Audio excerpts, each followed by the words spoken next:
O motër muslimane, mundohu të arrish kënaqësinë e Allahut duke i plotësuar detyrat e tua, ti je një shkak i madh që ndikon në ngritjen e këtij umeti dhe përparimin e shoqërisë dhe fesë. Sillu mirë me burrin dhe formo një jetë të bukur. Bëju mirë fëmijëve duke i edukuar me edukatë të dobishme islame. Ruaja burrit nderin, pasurinë dhe shtëpinë. Mos u mashtro nga thirrësit e prishjes dhe shturjes. Ata nuk na e duan të mirën, por na kanë zili për mirësitë që i kemi në këtë fe madhështore. Islami e ka nderuar gruan dhe e ka ngritur në nivel më të lartë se çdo shoqëri tjetër. Islami ja ka lehtësuar barrën gruas dhe e ka bërë të nderuar.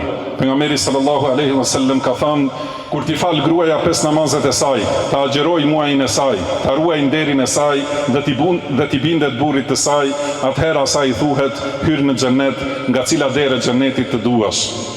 Burrat i kanë ngarkuar me detyrat që janë të përshtatshme me natyrën e tyre. Prandaj ata duhet t'i friksohen Allahut dhe të jenë të kujdesshëm ndaj grave. Ato janë amanet i madh dhe i rënd mbi supet tuaja. Ju duhet ta bëni jetën e tyre të këndshme dhe të bukur. Bëhuni shkak i lumturisë së tyre dhe mos e shkaktoni zemrimin e Allahut me humbje të këtij amaneti. Kuptoni ndjenjat e tyre dhe mos u afyeni zemrat e brishta.